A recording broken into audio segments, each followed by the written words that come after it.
జనసేన అధినేత పవన్ కళ్యాణ్ మరోసారి బీజేపీపై తనదైన శైలిలో ప్రశ్నలు సంధించారు. 2014 సార్వత్రిక ఎన్నికల్లో బీజేపీ, టీడీపీ కూటమికి మద్దతు పలికిన పవన్ ఇటీవల పలు ప్రజా సమస్యలపై కేంద్ర రాష్ట్ర ప్రభుత్వాలను నిలదీస్తున్నారు. ఈసారి ట్విట్టర్ వేదికగా 5 అంశాలపై స్పందించనున్నట్లు ప్రకటించారు జనసేనాని. గోవధ, రోహిత్ వేముల ఆత్మహత్య, దేశభక్తి, పెద్ద నోట్ల రద్దు, ఏపీకి ప్రత్యేక హోదా వంటి అంశాలపై ప్రభుత్వాన్ని నిలదీస్తానని మొదటగా గోవధపై బీజేపీ ప్రభుత్వాన్ని ఆయన ప్రశ్నించారు. ఓ ధరిత్రి, ఓ జనని, నిస దొంగిలించిన పాటను మళ్ళీ పక్షుల గొంతుల్లో పెట్టు. వేషం గూడు కట్టుకున్న గుండెల్లో జీవన రాగాన్ని రగిల్చు. 2014 సార్వత్రిక ఎన్నికల్లో బీజేపీ, టీడీపీ కూటమికి మద్దతు పలికిన పవన్ ఇటీవల పలు ప్రజా సమస్యలపై కేంద్ర రాష్ట్ర ప్రభుత్వాలను నిలదీస్తున్నారు. అయితే ఇప్పటివరకు అనేక ప్రజా సమస్యలపై తనదైన శైలిలో ప్రభుత్వాన్ని ప్రశ్నించిన పవన్ దేశవ్యాప్తంగా 5 ప్రధాన అంశాలపై ట్విట్టర్ వేదికగా ప్రశ్నలు సంధించారు.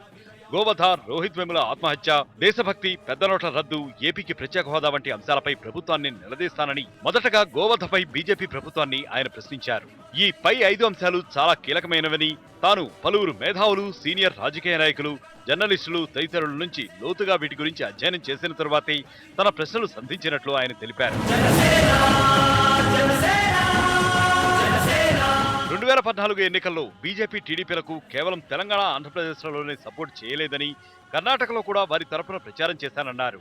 తాను అడుగుతున్న ప్రశ్నలకు సమాధానం చెప్పాలని పవన్ కోరారు.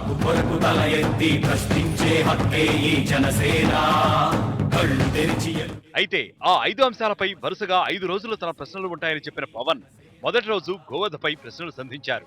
గోవధ నిషేధంపై బీజేపీకి చిత్తశుద్ధి ఉంటే బీజేపీ పాలిత రాష్ట్రాల్లో గోవధపై నిషేధం విధించవచ్చు కదా అని ప్రశ్నించారు.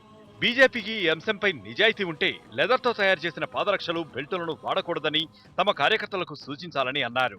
ఇవాళ ఏదైతే ఆర్టికల్ నెంబర్ 48లో డైరెక్ట్ ప్రిన్సిపల్స్లో చెప్పారో అది కేవలం బీజేపీ రూలింగ్లోకి వచ్చినప్పుడు మాత్రమే గోవధను ఖండించాలా, గోవులను మనం పరిరక్షించాలనేటువంటి విధానం ఉందో అది ఖచ్చితంగా ఇలాంటి అవకాశవాద రాజకీయాలు చేసుకోవడం అనేటువంటిది బీజేపీ మానాలా. అలాగే మా అధినేత ఏదైతే రోహిత్ వేముల విషయంలో అంతకుముందు మీడియా సభల్లో కూడా ఖచ్చితంగా దాని మీద కూలంకషమైనటువంటి విధానాన్ని ఆయన తీసుకున్న తర్వాత ఒక కన్క్లూజన్ వచ్చిన తర్వాత మాట్లాడతానని ఏదైతే చెప్పారో ఇవాళ అదే అంశం మీద ఏదో స్వార్థపూర్తి రాజకీయ నాయకుల్లాగా అప్పటికప్పుడు హాట్ టాపిక్స్ తీసుకున్నామా, వాటి మీద 4-5 మాటలు ఎడాపడా మాట్లాడేసామా, వాటిని వదిలేసామనేటువంటి ధోరణి కాకుండా గోవులను రక్షించాలంటే ప్రతి బీజేపీ కార్యకర్త ఒక్కో ఆవును పెంచుకోవాలని సూచించారు. తాను అడుగుతానన్న 5 అంశాల్లో ఈ రోజు గోవధ గురించి ప్రశ్నించిన పవన్ రేపు రోహిత్ వేముల ఇష్యూ పైన మాట్లాడుతానని ట్వీట్ చేశారు.